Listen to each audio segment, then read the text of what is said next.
like you know the second I've started filming and you feel the need to insert yourself into the narrative. Say, hi friends, I'm Oliver, Menace B. Hi friends, welcome back to the Avocado Toast Budget. If you're new here, my name is Lexa, and today we are going to run down a list of all of the things that you are forgetting to budget for. When we're first learning to budget, we often just focus on like our bills, those recurring monthly subscriptions that we have every month, and there's a lot of things that we can forget about that can really make budgeting seem frustrating. And honestly, a lot of that just gets fixed over time as you learn where your money is going, you start to pick up on some of those things that you forgot about, and then you readjust your budget and plan accordingly. But hopefully this video can help make that learning curve a little bit easier and help get you started on the right path. I've also found that planning for these expenses that we're going to talk about really helps reduce your need for using your emergency fund, which is awesome because then your emergency fund can actually go toward helping, well, emergencies. We've got a lot of things to cover in this list, so let's go ahead and get started. All of my Old Navy shirts, this happens to me, and I'm very tall, so I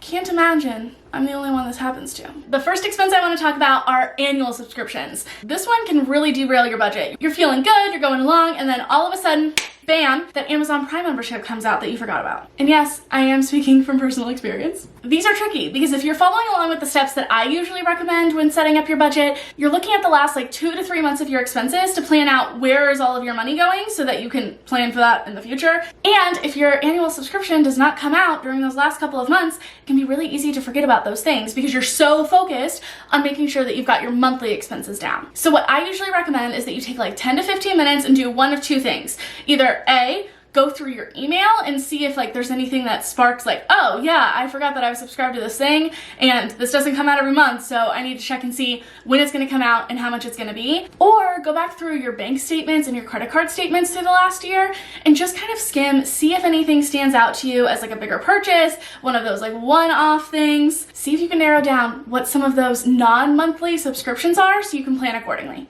The next one is car repairs. Listen, we all know that it's gonna happen eventually. You're gonna have to get new brakes, you're gonna have to get your AC serviced, your tires are gonna need rotated or changed or whatever tires need to do. For me personally, it's that a couple of days ago I realized while sitting in my car in a parking lot that my heat only works while my car is in movement. So it's not like I could have told you that on this date, I was gonna need this much money to repair whatever is going on with my heat, but I was able to prepare for that expense by having a car repairs fund inside of my budget that I add to every month. A little pro tip, a lot of these expenses are going to fall under the umbrella category of sinking funds. If you don't know the magic of sinking funds, if you haven't heard me talk about them, they're like honestly my favorite personal finance concept. If I could only teach someone about one thing, it would be the concept of sinking funds.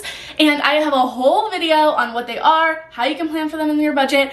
I will link that up here. But basically the concept is just taking all of your non-monthly expenses and planning for them on a monthly basis so that you are some way financially prepared for them. And car repairs is usually the expense that I use as an example for this thing. Because a lot of times that is usually the thing that before we start to budget, we're not financially prepared for. And then when we first start off budgeting, we might be tempted to use our emergency fund to cover something like this. But in reality, is an emergency if you can know that eventually you're gonna need to spend money on car repairs? Technically, no, if we can financially prepare for it. Number 3 is medical copays or your out-of-pocket expenses. If you're someone who does have like regular copays on medications or you have regular scheduled doctor's visits and you know how much your copays are going to be for those, you can financially prepare for that now, even if you don't need that money every single month. But even if you're someone who doesn't have regular monthly medications or you don't know the next time that you're going to be at the doctor, having a category that you add a little bit to that specifically covers copays or any unexpected out-of-pocket expenses is really going to help keep your budget on track for when those things come up. Number 4 is back to school. Now, I don't have any kids, but I remember what it was like to be a kid, and I remember how expensive back to school shopping was. Clothes, you have school supplies, you have a bunch of other things I'm sure that I don't know about, and if you're not careful, back to school can really creep up on you, and then that can be a huge expense that you didn't plan for in your budget. So go ahead and start making a plan today, start setting a little bit of money aside for it.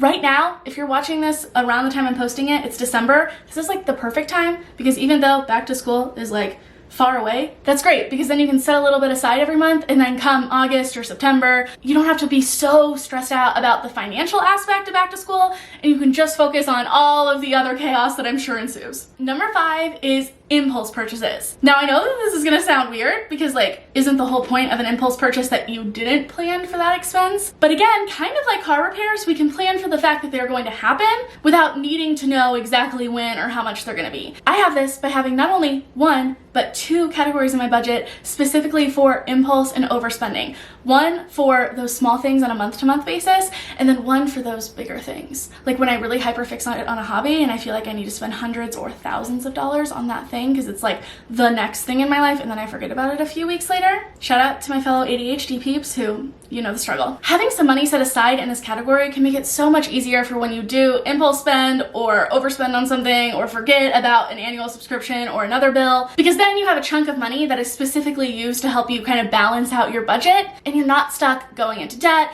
or really stressing out about where that money is going to come from. And while you're doing all of this reorganizing of your budget and taking a look at your expenses, it's a really good time to make sure that you're not overpaying on any of your bills. Personally, when I first started budgeting, I was definitely overpaying on my phone bill. That was until I switched to Mint Mobile, who I'm partnering with on today's video. You all probably already know how much I genuinely love and rave about this company, but I'm here to tell you again. Mint Mobile is built on the nation's largest 5G network, and they offer premiums as low as $15 a month. You heard that right. That means that you can pay $15 a month for your phone plan. Immaculate. I've talked about them a few times on this channel because I genuinely love them, and I really wish that I would have switched even sooner than I did. Hello, Oliver. Did you want to tell everyone? I switched to Mint Mobile last year, and before that, I was paying $65 a month for my wireless plan. And now I just tell all of my friends and family that they need to make the switch too. And if you share a phone plan with someone, no worries because Mint has you covered. They offer a modern family plan that lets you set up a super affordable family plan with as little as 2 lines. But I am extra excited right now because they are offering a super awesome savings bonus where between November 14th and January 15th, if you purchase a 3-month plan, you'll get an additional 3 months completely free. Just make sure that you use my link in the description box, mintmobile.com/avocado. And this offer is available on all the plans, including the unlimited, which is the one that I have. I was able to sign up and activate right on my phone using Mint Mobile's digital eSIM card. It was so easy, it seriously took like 10 minutes. And I got to do it without ever stepping foot into a big wireless store. And yes, you can keep your current device and your current phone number and easily switch over. All Mint Mobile plans include unlimited talk and text, nationwide coverage, and mobile hotspot. So stop paying more than you need to on your wireless bill and start saving big with Mint Mobile. And don't forget to use my link in the description box to take advantage of that awesome deal they have going on right now. And you can get premium wireless starting at $15 a month at mintmobile.com/avocado. Thank you so much to Mint for sponsoring today's video, and let's go ahead and get back into it.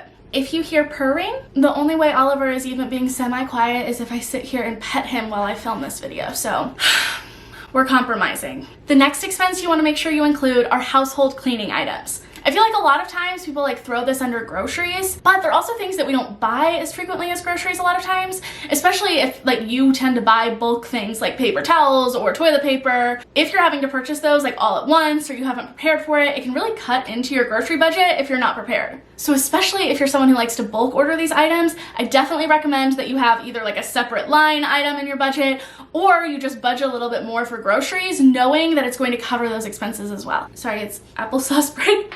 I learned this a hard way because I always seem to run out of like all household cleaning supplies at the same time, or like all paper products. Last month, I ran out of all of my toilet paper and my paper towels and my Windex and Lysol wipes literally within the same like 3 days. Next up, number 7 is treat yourself. Seriously, I feel like this is a category that we often forget about, but is so important to include in your budget. Whether this is a category for treating yourself whenever you reach a goal, or just treating yourself on like little splurges because you deserve it, this is an important category to have in your budget. And what we don't want is for you to get so involved in a budget and cutting back in a bunch of ways that you forget to celebrate yourself, celebrate your wins, and find the joy in budgeting. Because let's be honest here, if you're not getting things out of it and you're not feeling like it adds joy to your life, why would you continue doing it? So having a specific treat yourself, splurge on yourself, whatever fund is going to be really important for maintaining your relationship with budgeting. Number 8 is field trips. Again, as a non-parent, I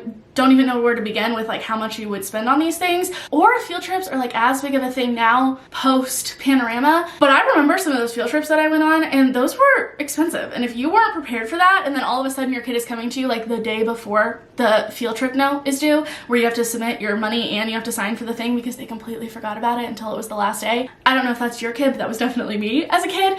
It is best to be financially prepared for when that happens. So of course you're not gonna know maybe how much, although maybe you can like ask the teacher at the beginning of the year. Teacher / parent friends, let me know if that's a thing. And then you can start financially preparing for it at the beginning of the school year. But either way, I just recommend having something, again, that you can just have a little bit of money set aside so you have money to cover this whenever it does come up. I believe that was number 8, but I'm getting a little bit lost in my counting. So here's to hoping I'm still on count. Number 9 are your variable expenses. Oh, you're on my computer, which is gonna present a wee bit of an issue, sweetheart.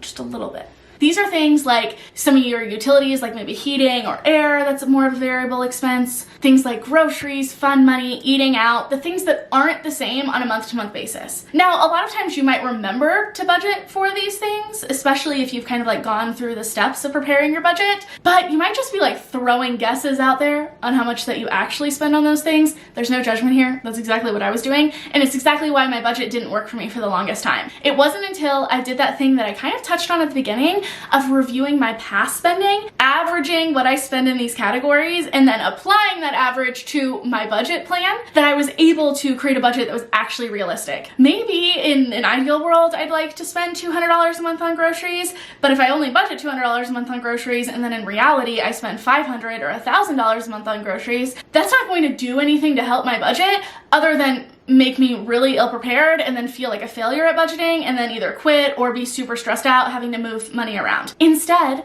plan accordingly, and then you can start finding little ways to cut back on these variable expenses. But this way, you've created a budget that is actually meant to work for you, not some ideal version of your life. Number 10 is home repairs. Along that same line as car repairs, it always seems like everything goes wrong all at once. And of course, it's always at like the worst time. Same thing with car repairs, right? Your car breaks down at literally like the worst time. So start having a category that you contribute to every month to start building up a savings, specifically knowing that something is going to happen to your home that is going to cost you a lot of money and you want to be financially prepared for it. I had multiple people in my life over the course of like the same month who had a leak under their sink that they didn't know about, and then it was messing with all of the flooring, and then it was growing mold, and it was just so stressful and awful. And of course, it's at a time that you're not prepared for it.